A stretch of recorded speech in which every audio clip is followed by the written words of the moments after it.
योऽन्तः प्रविश्य मम वाचमिमां प्रसूता सञ्जीवयत्यखिलशक्तिः धर स्वधाम्ना अन्याश्च हस्तचरणाश्रवणत्वगादीन् प्रणामो भगवते पुरुषाय तुभ्यं नारायणं नमस्कृत्यं नरैव न चैव नरोत्तमं देवी सरस्वतीं व्यासं ततो जयमुदीरये। जन्माद्यस्य तोन्वदारितचार्थशिविज्ञः स्वराटतेने ब्रह्महृदाय आदिकवये मुह्यन्ते यत्सूरयः तेजो वारिमृदां यथा विनिमयो यत्र त्रिसर्गो मिश्रा धाम्ना स्वेन सदा निरस्तकुहकं सत्यं परं धीमहि। धर्मः प्रोज्झितकैतवोऽत्र परमो निर्मत्सराणां सतां वेद्यं वास्तवमत्र वसतु शिवदमतापत्रो नमूलनम्। श्रीमद्भागवते महामुनिकृते किं वा परैरीश्वरः सद्यो हृदयवरुध्यतेऽत्र कृतिभिः शुश्रूषभिस्तत्क्षणात्। निगमकल्पतरोर्गलितं फलं शुकमुखादमृतद्रवसंयुतं पिबत भागवतं रसमालयं मुहुरहु रसिकाः भुवि भावुकाः। जय जय श्री राधे, जय जय श्री राधे, जय जय श्री राधे श्याम। जय जय श्री राधा रमन, जय जय नवल किशोर, जय गोपी चित चोर प्रभु, जय जय माखन चोर, जय जय माखन चोर, जय जय माखन चोर। श्री राधे, श्री राधे। सभी प्यार से बोलेंगे राधे राधे। कल आप सभी ने तृतीय दिवसीय की कथा श्रवण किए। राजा अंग एवं राजा बेन की कथा, प्राचीन बरही की कथा, जो बलि दे रहा था पशुओं की, सब यज्ञ विधान पूर्वक तो वो करता, परंतु वह पशुओं की बलि देने के कारण नारद जी उसे ज्ञान प्रदान करते हैं एवं प्राचीन बरही को श्री नारद जी महाराज पुरंजन का एक कथा सुनाते हैं। पुरंजन एवं पुरंजनी की कथा आप लोगों ने सुना है। अवज्ञात नाम का मित्र होता है, पुरंजन बोलता है हमें भ्रमण करने जाना है। ये कथा बड़ी सुंदर कथा है। इस कथा को फिर कभी आपको हम सुनाएंगे। ऐसे हम इस कथा को कहीं भी हैं चैनल पे शायद ये लोग डाले होंगे, कार्यकर्ता लोग हमारे चैनल पे डाल दिए होंगे उस कथा को। उस कथा को सुने आप लोग। पुरंजन उपाख्यान बड़ा सुंदर कथा है। इसके बाद आज हम सभी चतुर्थ दिवस की कथा में प्रवेश कर रहे हैं। श्रीमद् भागवत महापुराण में चतुर्थ दिवसीय कथा प्रारंभ होती है आज से।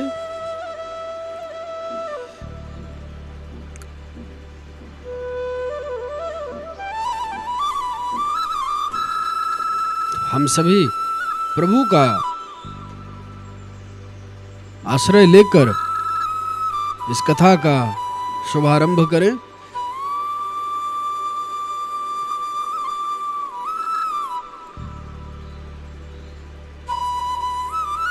प्राचीन बरही के कथा में प्राचीन बरही के 10 पुत्र हुए जो प्रचेता कहलाए।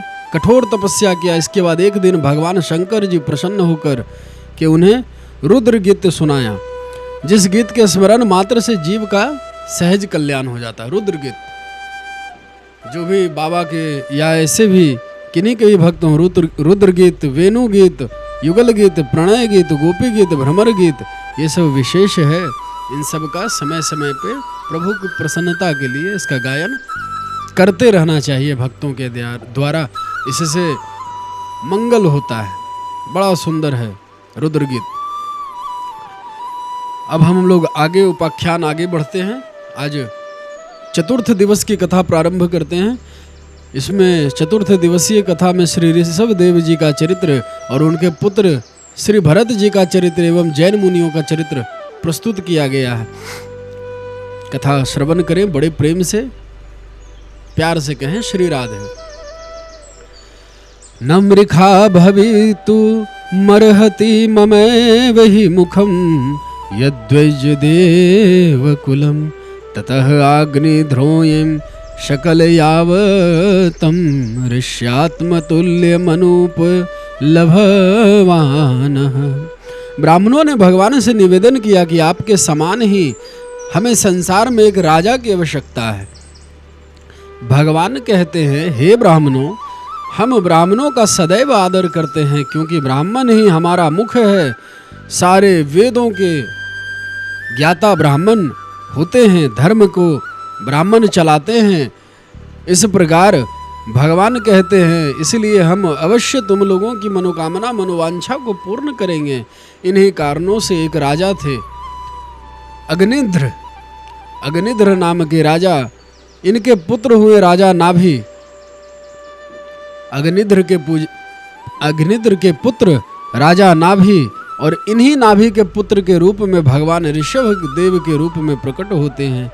एक बार इंद्र ने ईर्ष्यावश भगवान ऋषभ देव जी के राज्य में वर्षा नहीं किया। तब योगेश्वर ऋषभ देव जी इंद्र की मूर्खता पर हंसते हुए अपनी योग माया के प्रभाव से अपने अजनाभ खंड में खूब जल की वर्षा किए। हस्ते हिंद्राः स्पर्धमानो भगवान वर्षेण बवर्ष तदवधार्य भगवान ऋषभ देवो योगेश्वरः प्रहस्तयात्मयोग मायाया स्ववर्ष मजनाभम नाभ्यवर्षत। भगवान ऋषभ देव ने अपने देश अजनाभ खंड को कर्म भूमि मानकर लोक संग्रह के लिए कुछ समय के लिए गुरुकुल में निवास के लिए गुरुदेव को यथोचित दक्षिणा देकर गृहस्थ में प्रवेश करने के लिए उनकी आज्ञा ले लिए। फिर लोगों को गृहस्थ धर्म की शिक्षा देने के लिए देवराज इंद्र की कन्या जयंती के साथ विवाह किए और उनके 100 पुत्र उत्पन्न हुए। उन्हीं 100 पुत्रों में सबसे बड़े पुत्र थे श्री भरत जी। 100 पुत्रों में सबसे बड़े पुत्र जो हुए भगवान ऋषभ देव के, उनका नाम श्री भरत जी महाराज। वो बड़े ही गुणवान और बड़े ही कीर्तिमान थे। उन्हीं के नाम से लोग अजनाभ खंड को, अजनाभ वर्ष को भारतवर्ष भी कहते हैं। इन भरत जी के 100 भाइयों में से 9 भाई उनके नाम थे, कुशावर्त, इलावर्त, ब्रह्मवर्त, मलय, केतु, भद्रसेन, इंद्रप्रसिक, विदर्भ और किकट। ये 9 भाई, ये सभी 9 योगेश्वर कहलाए। शेष जो 81 रह गए, 81 भाई भरत जी के थे। पिता का आज्ञा पालन करने वाले, बड़े विनीत महान वेदज्ञ और निरंतर यज्ञ करने वाले थे। वो पुण्य कर्मों का अनुष्ठान करने से शुद्ध होकर ब्राह्मण हो गए थे। महामशालिनाम महाश्रोत्रिया यजः शीलाः कर्म विशुद्धा ब्रह्मणा बभूवः। श्री ऋषभ देव जी अपने पुत्रों को शत उपदेश देते हैं और कहते हैं, जो अपने प्रिय संबंधी को भगवत भक्ति का उपदेश देकर मृत्यु की फांसी से नहीं जुड़ा सकते, वह गुरु नहीं है, स्वजन नहीं है।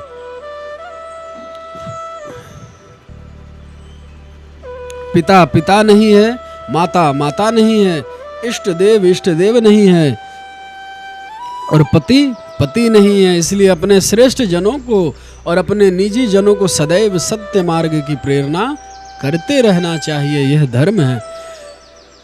गुरुर्न सत्यात् स्वजनो न स्यात् न स पिता न स स्वजननी न सयासयत दैवम न तस्य साननन् पतिश्च सायनन् मोचयेद्यः समुपेत्य मृत्युम। श्री ऋषभ देव जी कहते हैं, संसार में अन्य प्राणियों की उपेक्षा वृक्ष अत्यंत श्रेष्ठ है। उनसे चलने वाले जीव उनसे भी श्रेष्ठ हैं और उनमें भी कीट आदि की उपेक्षा ज्ञान युक्त पशु आदि श्रेष्ठ हैं। जिसमें किसमें? जो धर्म को ना जान पाया हो, भगवान को ना समझ पाया हो, ऐसे जीवों की उपेक्षा भगवान ऋषभदेव करते हैं। मनुष्यों में प्रथम गण श्रेष्ठ हैं, प्रथम गणों में गंधर्व श्रेष्ठ हैं और गंधर्व से सिद्ध, सिद्धों से देवता के अनुयायी किन्नर श्रेष्ठ हैं, किन्नरों से असुर श्रेष्ठ हैं, असुरों से देवता, देवताओं में भी इंद्र श्रेष्ठ है, इंद्र से भी ब्रह्मा के 10 पुत्र 10 प्रजापति श्रेष्ठ हैं। ब्रह्मा जी के पुत्रों में रुद्र सबसे श्रेष्ठ हैं, वह ब्रह्मा जी से उत्पन्न हुए इसलिए ब्रह्मा जी उनसे श्रेष्ठ हैं। वह भी मुझ परमात्मा से उत्पन्न है इसलिए मैं सबसे श्रेष्ठ हूँ, परंतु ब्राह्मण मुझसे भी श्रेष्ठ है क्योंकि मैं उन्हें पूज्य मानता हूँ। देवासुरेभ्यो मघवत प्राधाना दक्ष दयो ब्रह्म सुतासस्तु तेषामं भवः परः सोऽथ विरिञ्च वीर्यः स मत्परोऽहं द्विजदेव देवः। भगवान श्री ऋषभदेव जी अपने पुत्रों को बड़ी ही सुंदर उपदेश दिए। ब्राह्मणों के सेवार्थ ही राजा का जीवन हो, ब्राह्मणों के प्रति श्रद्धा हो, इसके बाद चराचर प्राणियों के प्रति प्रेम हो, समर्पण हो, पुत्र की तरह प्रजा की सेवा करो। और इतना कहकर ही ऋषभदेव जी अपने बड़े पुत्र भरत को राज्य का सारा भार सौंपकर अपने भक्ति परायण होकर वैराग्य धारण करके परमहंसोचित धर्मा की शिक्षा देने के लिए विरक्त होकर केवल शरीर का परिग्रह रखा और सब कुछ त्याग कर श्री ऋषभदेव जी योग साधना में विघ्न न आए इससे बचने का उपाय सोचकर अजगर वृत्ति धारण कर ली। अजगर वृत्ति का मतलब वो लेटे ही लेटे खाते पीते चबाते मल मूत्र त्याग करने लगे। वो अपने त्यागे हुए मल में लौटकर शरीर को उसमें सान लेते हैं, किंतु उनके मल में दुर्गंध नहीं थी, बड़ी सुगंध थी और वायु उस सुगंध को लेकर उनके चारों ओर 10 योजन तक सारे देश को सुगंधित कर देती थी। यह तप का प्रभाव है। तपस्या का मतलब ही जीवन सुगंधमय हो जाए। कठोर साधना करने के बाद श्री ऋषभदेव जी योग मार्ग के द्वारा अपने प्राण को परमात्मा में विलीन कर दिए। लेकिन चमत्कार तो यह हुआ कि उनका शरीर जो वहां पर पड़ा हुआ था वह शरीर अभिमान भाव में आश्रय लेकर इस पृथ्वी पर विचरण करने लगा। प्राण नहीं है पर शरीर विचरण कर रहा था। ऋषभदेव जी का वही निष्प्राण शरीर कर्नाटक में कोंक बैंक दक्षिण कुटक देशों में गया।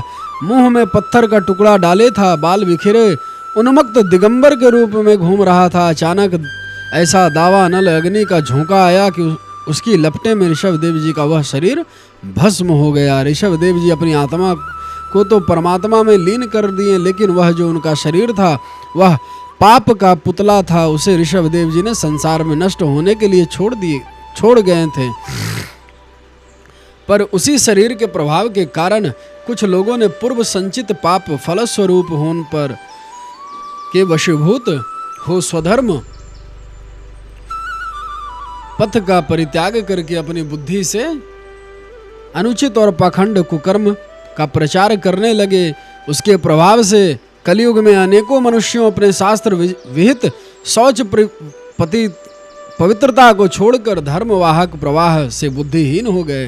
वह स्नान न करना, आचमन न करना, अशुद्ध रहना, बाल नोचवाना आदि ईश्वर का तिरस्कार करने वाले पाखंड धर्म का मनमानी ढंग से स्वीकार करने लगे और वेद ब्राह्मण भगवान यज्ञ पुरुष की निंदा करने लगे और अपना एक जैन संप्रदाय प्रारंभ कर दिए। मुंह में पट्टी बांध के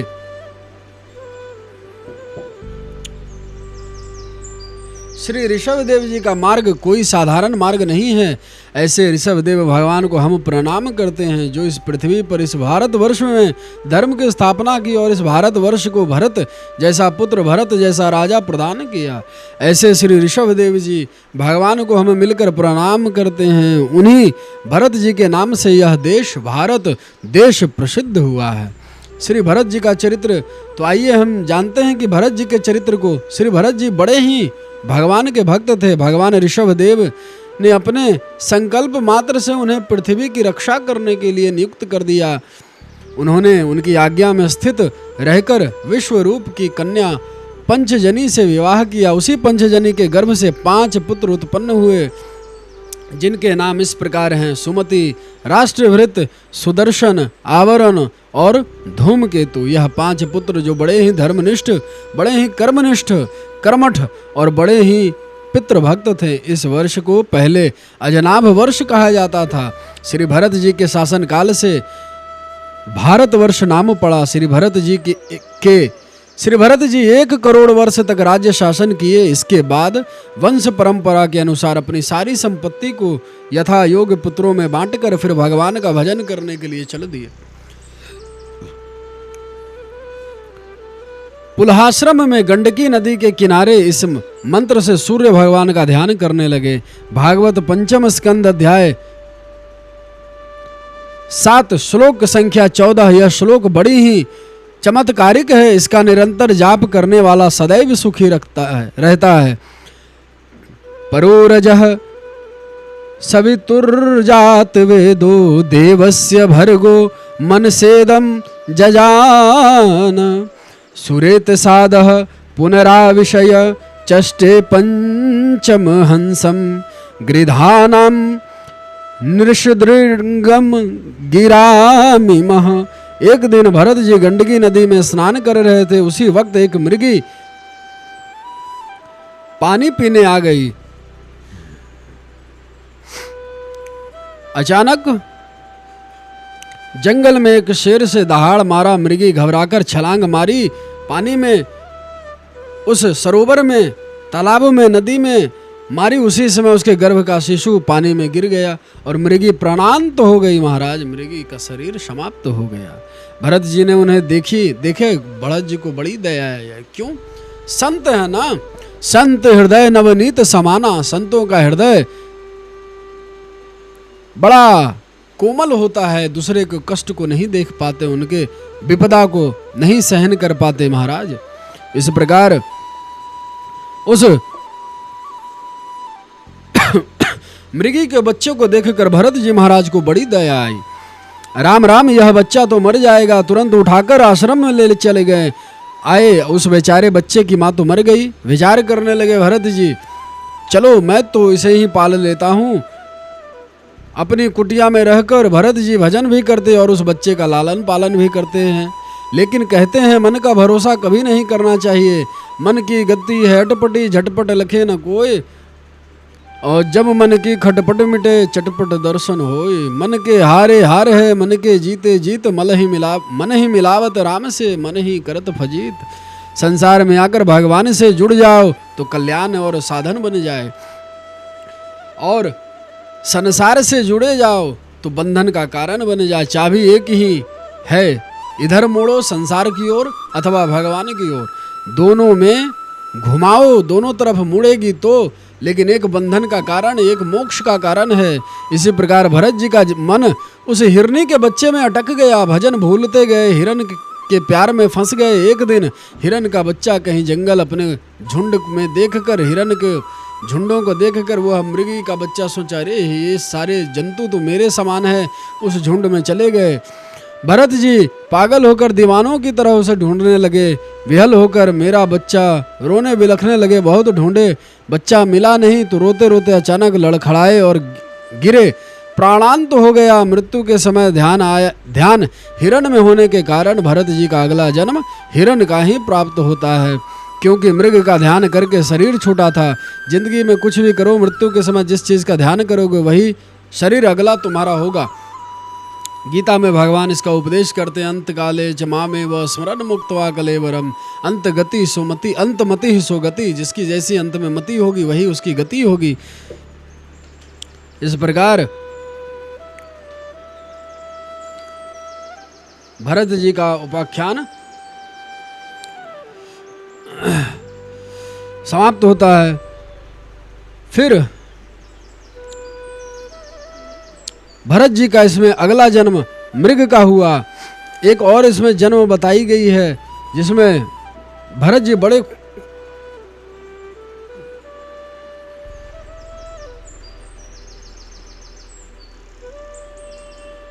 हिरण का शरीर जब मिला उन्होंने शीघ्र ही शरीर को त्याग दिया। अब तीसरा जन्म पंडित के यहाँ उसी भरत जी महाराज का हुआ। ये तीसरा जन्म, पहला जन्म में हिरण, पहला जन्म में भरत जी महाराज जो तपस्या करने आए, लेकिन हिरण के बच्चे में मोह मन लगने के कारण अगला जन्म हिरण का हो गया, और ये दूसरा जन्म हिरण का। एवं तीसरा जन्म फिर से एक पंडित के यहाँ होता है। याद फिर भी सारे जन्म की बनी रही। अब ये प्रसन्न इस बात पर हुए कि हमें ब्राह्मण का शरीर मिला और ब्राह्मण ज्ञान के लिए ब्राह्मणों का शरीर सर्वोत्तम माना गया। भरत जी को पूर्व जन्म की बात याद रही, इसलिए दुनिया की झंझट में बिल्कुल भी नहीं फंसे, लेकिन माता पिता बड़ा प्यार करते थे। अब इन्होंने सोचा कि इनके झंझट में अब कैसे बचें, तो अपने को बचपन से ही पागल सिद्ध करने में लग गए। और कोई कुछ कहे कुछ जवाब ही नहीं देते। सबसे बढ़िया सोचे कि यही दिखावटी है, यही उपाय करते हैं। भरत जी को यह तरीका सबसे अच्छा लगा। वो कभी कुछ बोलते ही नहीं, जड़ के समान रहते। पिताजी ने कहा, देख बेटा, तू ब्राह्मण है, कम से कम गायत्री मंत्र तो याद कर ले, गायत्री मंत्र तो याद कर ले। अच्छा पिताजी सुनाओ, मैं आज सीख लूँगा। पिताजी ने 108 बार गायत्री मंत्र सुनाया। बोले, बेटा याद हो गया? हाँ पिताजी, जब से आप मंत्र पढ़ रहे हो तब से इस बिल में 9,999 चींटियाँ घुस गई। पिताजी का माथा गर्म।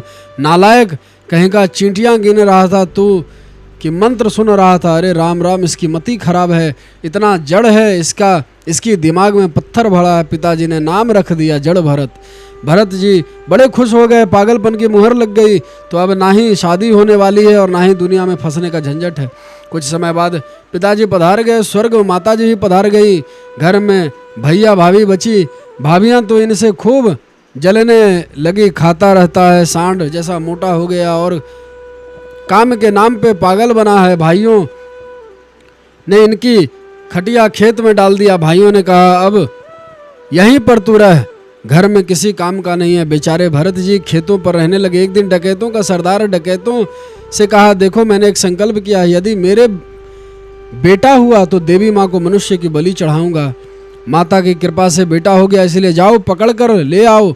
किसी आदमी को डकैतों ने रात में निकल कर ढूंढने लगे और कोई नहीं मिला। खेतों पर बैठे पंडित जी मिल गए, उन्हीं को पकड़ कर ले आया। जड़ भरत जी बिना किसी का विरोध कि आराम से चल दिए। अब इनको तो पहले नहलाया खिलाया, फिर मंदिर में ले जाकर बैठा दिया और कहने लगे, बाबा करो दंडवत। जड़ भरत को कोई डर भय नहीं, क्योंकि संत शरीर को चोला समझते हैं, इसलिए सिर झुकाकर देवी माँ के चरणों में आराम से बैठ गए। देवी माँ ने देखा, और जो ब्राह्मण ज्ञानी मेरे चरणों में सिर झुका रहा है और यह पापी लोग इसका बलिदान कर रहे हैं। जैसे ही सरदार ने तलवार उठाई, देवी माँ भद्रकाली मंदिर से प्रकट हो गई और तुरंत तलवार छीनकर डकैतों का सिर काट डाला। मंदिर के अंदर का सारा नज़ारा बदल गया। जड़ भरत ने सिर उठाकर देखा तो सब की गर्दन कटी पड़ी है। देवी माँ ने बचा लिया। अभी प्रारब्ध शेष है, उठकर चल दिए। ये होती है ब्रह्म ज्ञानियों की स्थिति। ना डर ना भय ना अपमान, सारे द्वंद्वों से परे होते हैं ऐसे ब्रह्म ज्ञानी। रास्ते में एक राजा रहुगन पालकी में बैठकर सत्संग करने जा रहा था। सुने, ये कथा बड़ी विचित्र है, इसे आप अवश्य सुने, अपने जीवन में धारण करें। आप भी किसी की निंदा बुराई ना करें। सुने इस कथा को, बड़े प्रेम से प्यार से कहो, श्री राधे। सुने इस कथा को। रास्ते में एक राजा रहुगन पालकी में बैठकर सत्संग करने जा रहा था।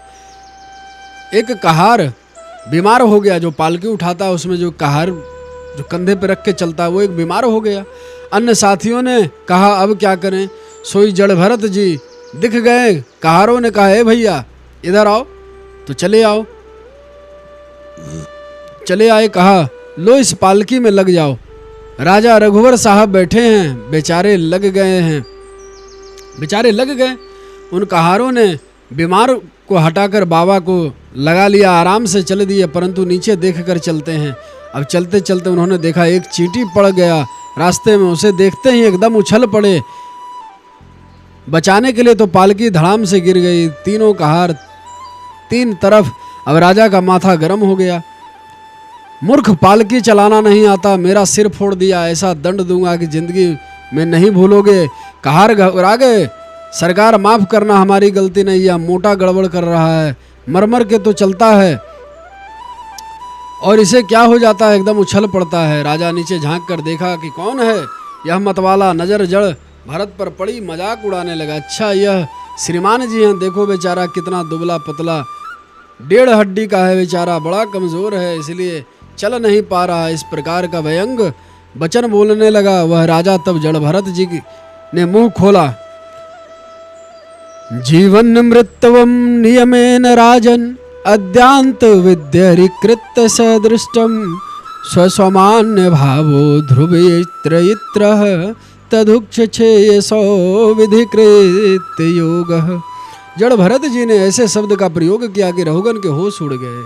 ऐसे वास्तविक स्वरूप का परिचय आज जड़ भरत जी ने दिया। अभी तक जिंदगी में नहीं बोले तो आज ही क्यों बोले, यह प्रश्न उठता है। देखो भाई, संत तब बोलते हैं जब कोई उत्तम पात्र मिलता है। दूसरी बात, जड़ भरत जी ने सोचा बुरा हो भला हो कैसा भी हो, पर इसका बोझ मैंने उठा लिया। यदि संत जिसका भार उठाते हैं फिर उसका कल्याण ही करके छोड़ते हैं बंधुओं, उसका गुरुजन संत जन उस शिष्य उस जीव का कल्याण कर देते हैं। ऐसे दयालु पूज्य संत पूज्य गुरुदेव भगवान होते हैं। भरत को लगा मेरा अपमान करके कहीं नर्क में ना गिर जाए, क्योंकि यह नर्क में गया तो लोग क्या कहेंगे कि संत जिसका दायित्व कंधे पर उठाया वही नर्क में गिर गया, इसलिए संतों की महिमा घट जाएगी। तो जड़ भरत जी बोल उठे उसका कल्याण करने के लिए। त्वयोदितम व्यक्तिमति प्रलुब्धम भर्तु समेय स्वादि वीरः भार गंतुर्यदि आदसि धिगमया मध्यवा पीवेति राशो न विद्वान प्रवाद। श्री भरत जी ने कहा, हे राजन, तुम किसे दंड देने की सोच रहे हो? मुझे तुम क्या दंड दोगे? ना तो मैं पतला हूँ, ना ही मोटा हूँ, ना ही मैं पैदा होता हूँ, ना ही मरता हूँ। यह सारे द्वंद्व तो शरीर के हैं। मुझ आत्मा में कोई द्वंद्व नहीं है। मैं तो द्वंद्व मुक्त आत्मा हूँ जिसका विनाश कभी नहीं होता। स्थूलता, कृशता, आधि, व्याधि, भूख, प्यास, भय, कलह, इच्छा, बुढ़ापा, निद्रा, प्रेम, क्रोध, अभिमान और शोक, यह सभी धर्म देहाभिमान को लेकर उत्पन्न होने वाले जीव में रहते हैं। मुझ में इनका लेस भी नहीं है। राजन, तुमने जो जीने मरने की बात कही, वह जितने भी विकार पदार्थ हैं उन सभी में नियमित रूप से यह दोनों बात देखी जाती है। जड़ भरत जी ने कहा, हे राजन, मैं मत उमत्त और जड़ के समान अपनी ही स्थिति में रहता हूँ। मेरा इलाज करके तुम्हें क्या हाथ लगेगा? यदि मैं वास्तविक में जड़ और प्रमादी ही हूँ तो भी मुझे शिक्षा देना पिसे हुए को पीसने के समान व्यर्थ ही होगा। अब तो जैसे ही रहुगन ने जड़ भरत जी की वार्ता को सुना, उसका दिमाग चकरा गया। उसने सोचा, यह बातें तो वेदांतियों के सत्संग में सुनता था, यह ब्रह्म ज्ञानी कौन है? ध्यान से जब देखा, कंधे पर यज्ञोपवीत दिखाई पड़ा। रहुगन तुरंत पालकी से कूदकर चरणों में साष्टांग लेट गया। कस्त्वम निगूढ़श्चरसि द्विजनाम बिभर्षि सुतम कतमनोद्भुतम कस्यासि कुत्रस्य यहापि कस्मात् क्षेमाम न श्रोदसी नो तप शुक्लः। रहुगन ने निवेदन किया, महाराज क्षमा करना, आप कौन हैं? आपकी वाणी इतनी अद्भुत है, आपके शब्दों में कितना आकर्षण है, आप मेरे हृदय को आह्लादित कर दिया। आपका जनेऊ बता रहा है आप कोई ब्रह्म ज्ञानी। और महाराज, मैं किसी से नहीं डरता, लेकिन ब्राह्मणों से मुझे बहुत डर लगता है। महाराज, मुझे ब्राह्मणों से बहुत डर लगता है, कृपया करके अपना परिचय बताइए। जड़ भरत जी ने कहा, हम जो भी हैं घबराने की आवश्यकता नहीं है। ब्राह्मण तो हम अवश्य हैं, लेकिन खतरनाक ब्राह्मण नहीं हैं। डरो मत। जो भरत, जो बात करनी हो निर्भीक होकर कहो। रहुगन ने कहा, एक बात पूछना चाहता हूँ महाराज। आपने कहा मैं आत्मा हूँ, शरीर नहीं, इसलिए मुझे कोई कष्ट नहीं है। यह बात मेरी समझ में नहीं आई। एक दृष्टांत देख करके बोला, महाराज, जैसे हमने जैसे चूल्हा जलाया, उस पर बटलोई रखा, फिर पानी भरा, उस पानी में चावल डाल दिया, तो पहले चूल्हे की आग बटलोई को गर्म करेगी, फिर बटलोई का ताप पानी को गर्म करेगा, फिर पानी की उष्णा चावल को सिद्ध करेगी। तो जैसे आग की तपन चावल तक पहुंच गई एक दूसरे के संपर्क से, ऐसे ही जब शरीर में कष्ट होगा तो इंद्रियों को कष्ट होगा। क्योंकि इंद्रियां शरीर में ही होती है, स्थित है। इंद्रियों को कष्ट होगा तो इनके मालिक मन को भी कष्ट पहुंचेगा, और मन को कष्ट होगा तो आत्मा पर प्रभाव पड़ेगा ही, पड़ेगा कि नहीं। भरत जी हंसते हुए बोले, हे राजन, तुम तो हो महामूर्ख, लेकिन विद्वानों के बीच बैठकर आत्म तत्व की बातें करना सीख लिए, लेकिन तुम कुछ नहीं जानते। तुमने तो दृष्टांत दिया आग, पानी, चावल, बटलोई, यह सब साव्यव पदार्थ है, और घटा रहे हो आत्म तत्व के साथ। आत्मा को कोई छू नहीं सकता है। क्या शरीर से जब आत्मा निकलता है तो क्या कोई देख पाता है? अरे आत्मा परम सूक्ष्म है। नयनम छिदन्ति शस्त्राणि, नयनम दहति पावकः, न चैनम क्लेदन्त्यापो, न शोष्यति मारुतः। सुख दुखे समय कृत्वा, लाभा लाभो जया जयो। इसलिए उसी परम तत्व को जानते हुए संसार में विचरण करो, तुम्हारा कल्याण होगा। इतना सुनकर राजा रघुगण सर्वस्व त्याग कर उन्हीं महाराज भरत का आश्रय लेते हुए परम गति को प्राप्त हो गया। इस प्रकार इस प्रसंग का अभिप्राय यही है, चाहे राजा हो, चाहे प्रजा हो, चाहे कोई भी हो इस पृथ्वी पर, अपने कर्मों का प्रारब्ध हर कोई को भोगना पड़ता है। अंतिम समय में जिस वस्तु का ध्यान किया जाए, जिस चीज का ध्यान किया जाए, चाहे मनुष्य का ध्यान करो, चाहे परिजन का ध्यान करो, चाहे भगवान का ध्यान करो, चाहे पशु पक्षी का, किसी का भी ध्यान करो, जिसका ध्यान करोगे अंत समय में वही प्राप्त हो जाएगा, अगले जन्म में वही मिल जाएगा। यह प्रसंग हमारे जीवन को सुधारने के लिए बड़ी ही सुंदर गान किया है श्री सुखदेव जी महाराज ने। यहीं से यह प्रसंग समाप्त होता है। अगला प्रसंग अजामिल उपाख्यान, अजामिल का प्रसंग है। वंदे गोविंद देवस्य नाम नारायणं सदा, अवदुध्यापि यदुर्चार्य मुक्तः पापोपयाज्मिलः। श्री सुखदेव जी 14 भुवनों के बारे में समझाते हैं। कहते हैं 7 लोक नीचे हैं, 7 लोक ऊपर है। इनके नाम इस प्रकार हैं, अतल, वितल, सुतल, तलातल, महातल, रसातल और पाताल। यह नीचे की पृथ्वी के नीचे के 7 लोक हैं। इसके बाद ऊपर के, इसके बाद भूर, भुवः, स्वः, मह, जन, तप और सत्य लोक, ये ऊपर के 7 लोक हैं। 114 भवनात्मक समस्त लोक में 50 करोड़ योजन के क्षेत्रफल में फैला हुआ है। यहीं पर पृथ्वी से 99,000 योजन नीचे यमपुरी है, जिसमें 28 महान प्रधान नरक हैं, जिनके नाम इस प्रकार हैं। ये नरकों का नाम का वर्णन श्री सुखदेव जी करते हैं परीक्षित जी के समक्ष। पहला नरक है रौरव, 28 महान प्रधान नरक, रौरव, महारौरव, कुंभी, पाक, आशीपत्रवन, कालसूत्र, शुकरमुख, अंधकूप, कृमिभोजनम, संदर्श, तप्तवन, ब्रजकंटक, सालमली, वैतरणी, प्रयूद, प्राणरोध, विशेषणन, लाला भक्त, सारमेयादन, अविची, अयहपान, क्षारकर्दम, रक्षोगन भोजन, शूलप्रोत्र, दंदशुक, अवट निरोधन, पर्यावर्तन, शुचिमुख, तामिश्र, अंथ तामिश्र। श्री सुखदेव जी कहते हैं इन्हीं महान नरकों की यातनाओं को जीव भोगता है और अपने पापों को धोता है। यहाँ की यातना बड़ी भयंकर है। इन बातों को सुनकर परीक्षित जी कांप गए और कहने लगे, गुरुजी आप बहुत खतरनाक बात बता रहे हैं। यदि हमसे कोई पाप हो गया तो क्या नरक में ऐसे ही यातनाएं मेरी भी होगी? और ऐसा कोई उपाय नहीं है कि हम नरक ना जाएं, हम उसका प्रायश्चित नहीं यहीं कर लें? सुखदेव जी ने कहा वह उपाय है, यदि किसी से पाप हो जाए तो उसका पाप विधिवत शास्त्र विधि से प्रायश्चित कर लिया जाए तो पाप मुक्त हो जाएगा। परीक्षित जी ने कहा जितने पाप हैं उतने प्रायश्चित भी होंगे, यह तो झंझट वाली बात है।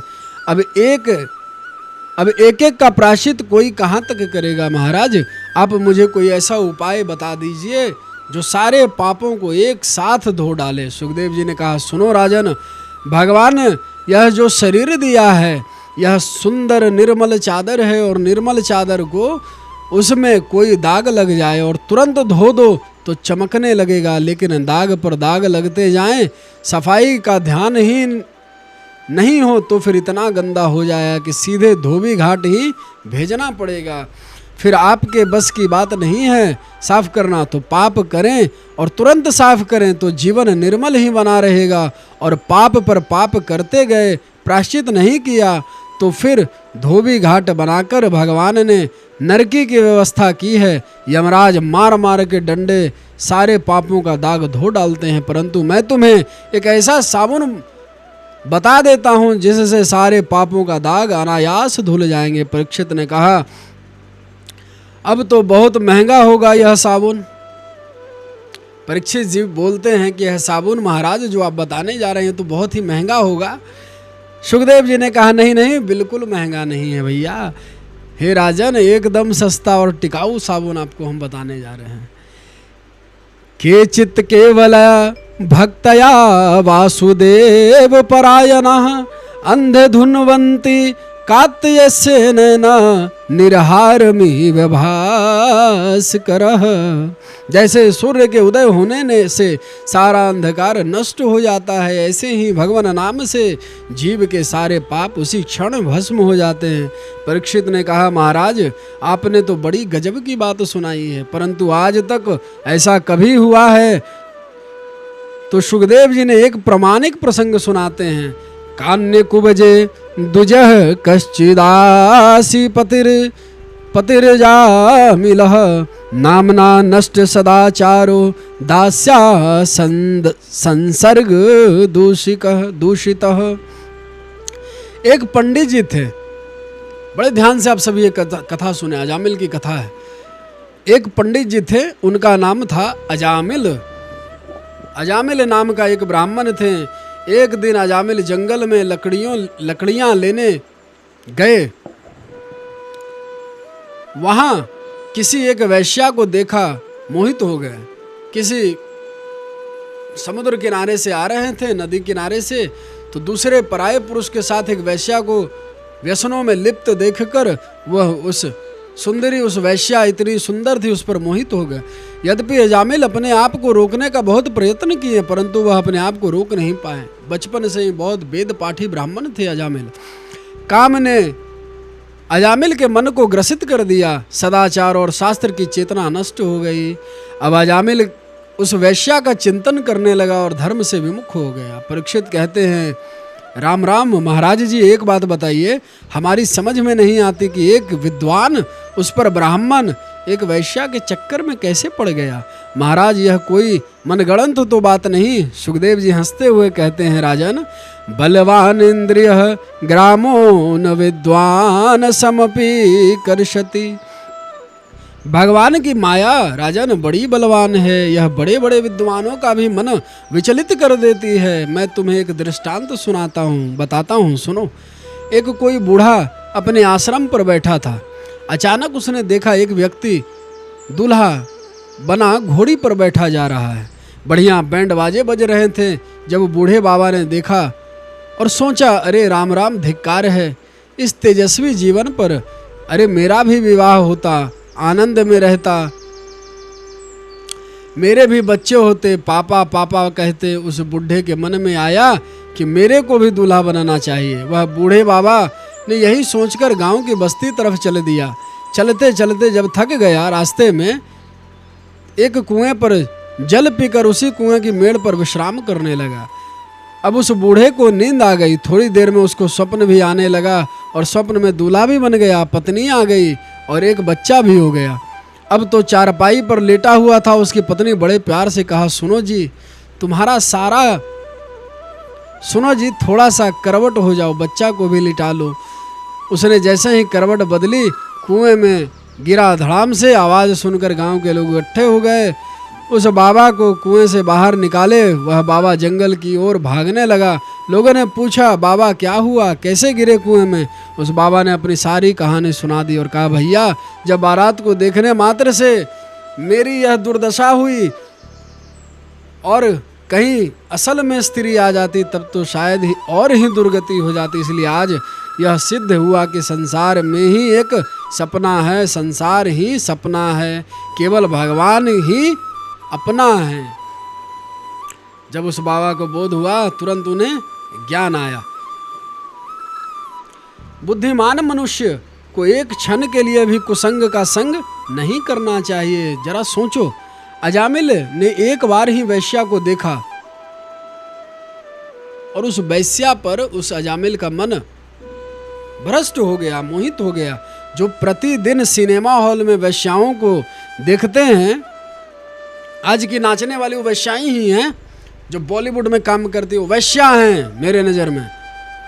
वो सारी वैश्याएं जो नाचती हैं, वैश्या क्या करती हैं? शरीर का शोषण करवाती हैं, शरीर को बेचती हैं, नाचती हैं, गंदे गंदे बस अधनंगे वस्त्र पहनती हैं, छोटे छोटे कपड़े पहन के नाचती हैं, अधनंगी सी अवस्था में रहती हैं, वैश्या हैं, पैसे पे बिकती हैं। देखते हैं उनका क्या हश्र होगा। जो लोग उन्हीं को सिनेमा हॉल में देखने जाते हैं उनका क्या हश्र होगा। इसलिए संत लोग सावधान करते हैं, सदैव अच्छी संगत करो, तुम्हारी जैसी संगत होगी वैसी ही रंग चढ़ता जाएगा। अजामिल बड़ी मनौती करके उस वैश्याओं को घर में ले आया और उस गणिका को प्रसन्न करने के लिए कई पाप करने लगा। उसी के बच्चों का पालन पोषण करने लगा, पाप कर्म में दिन रात लगा रहता। पति हो तो गया दादशाह संसर्ग दूषिता, घर परिवार छोड़कर उस गणिका का दास बनकर रहने लगा। एक दिन अजामिल के घर में कुछ महात्मा लोग आए। अजामिल घर पर नहीं थे। उस गणिका ने बहुत सम्मान किया और सारे बच्चों को लाकर प्रणाम करवाया। वह वैश्या संतों का दर्शन करके पवित्र हो गई है।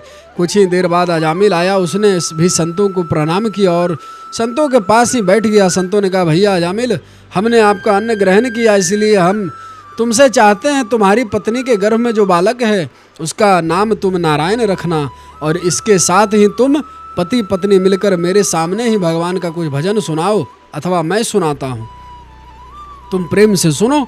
महात्माओं के साथ मिलकर वह अजामिल भगवान का भजन करने लगा। फिर कालांतर में अजामिल के यहाँ एक बालक का जन्म हुआ। उसने उसका नाम नारायण रख दिया।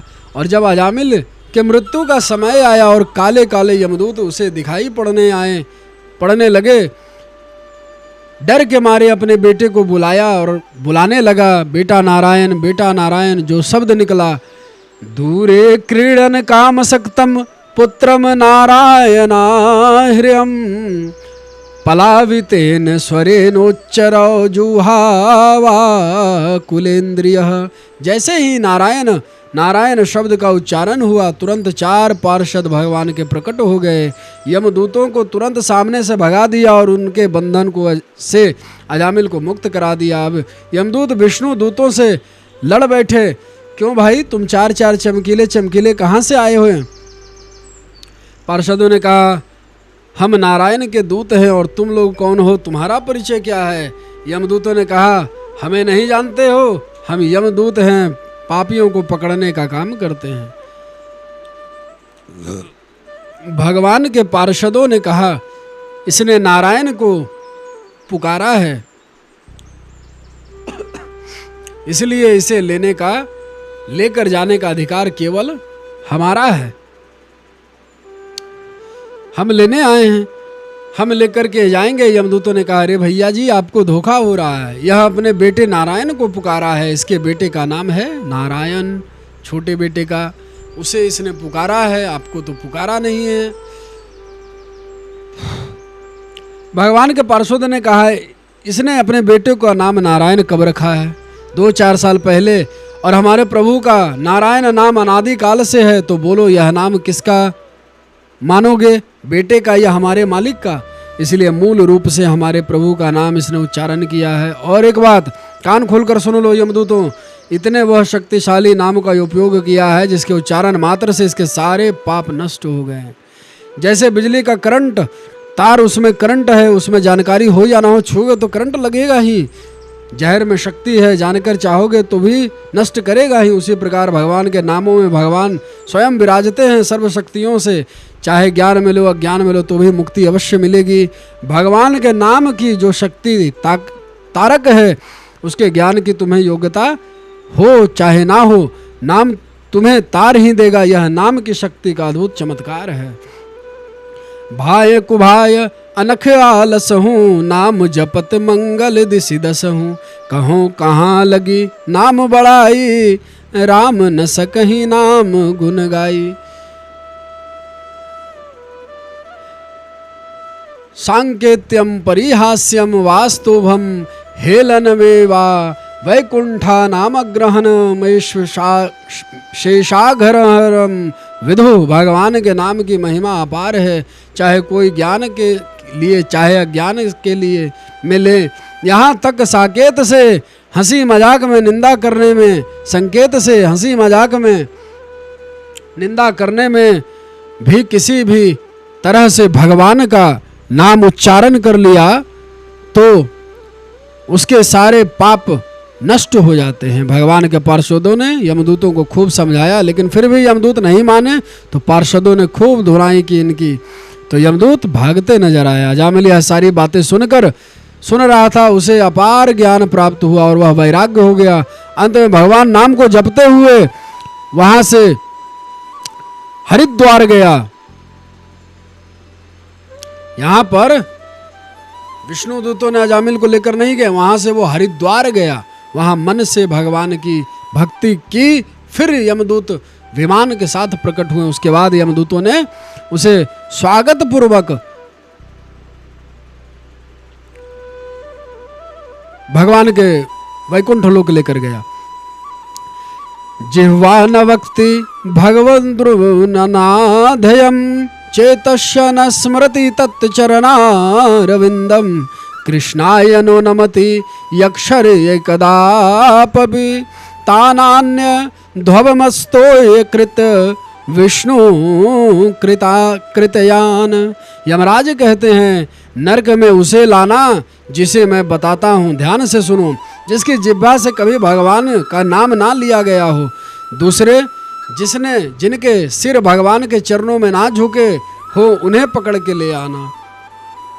अब यमराज अपने दूतों से कहते हैं, तो आप लोग विचार करिए भैया, सोचिए। तीसरा, जिसका मन कभी भगवान के चरण का स्मरण ना किया हो, उन्हें ले आना। बस ऐसे ही लोगों को लाया करो, उन्हीं को सुधारने में बैठा हूँ। यहाँ पर बाकी खबरदार जो किसी को हाथ लगाया। सुखदेव जी कहते हैं, राजन यह परम गोपनीय सत्य है जो हमें कुंभज ऋषि मलय पर्वत पर सुनाए थे।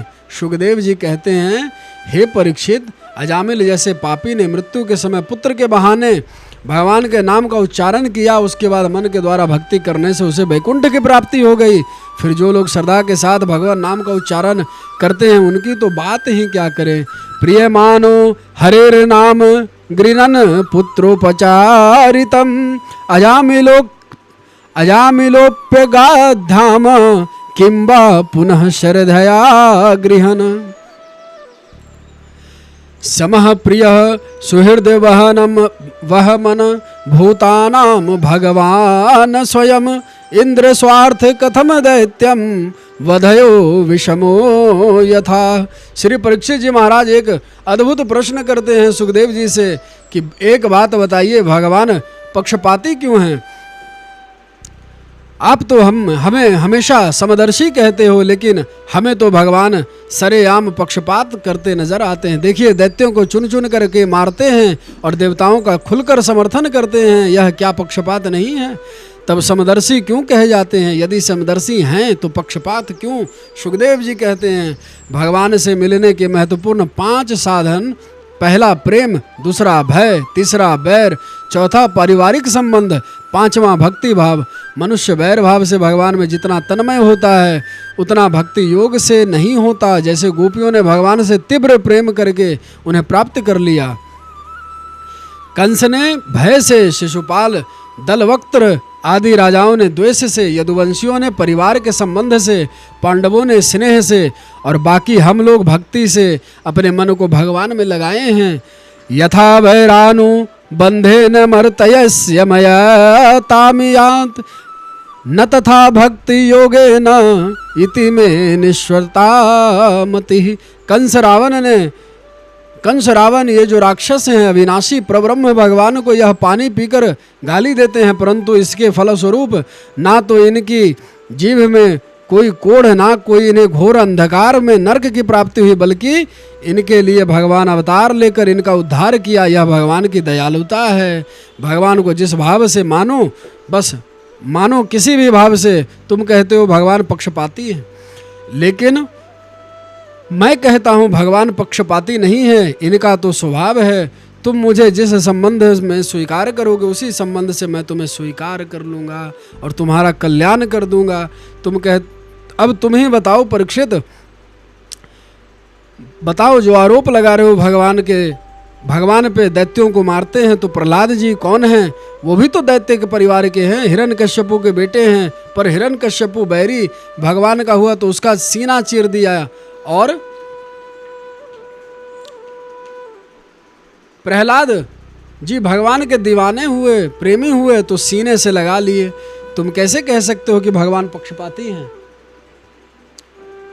राक्षस जाति से दुश्मनी मानते तो प्रहलाद को हृदय से लगाते क्या? दुश्मन का बेटा भी तो दुश्मन लगता है, इसलिए यह भ्रम है तुम्हें।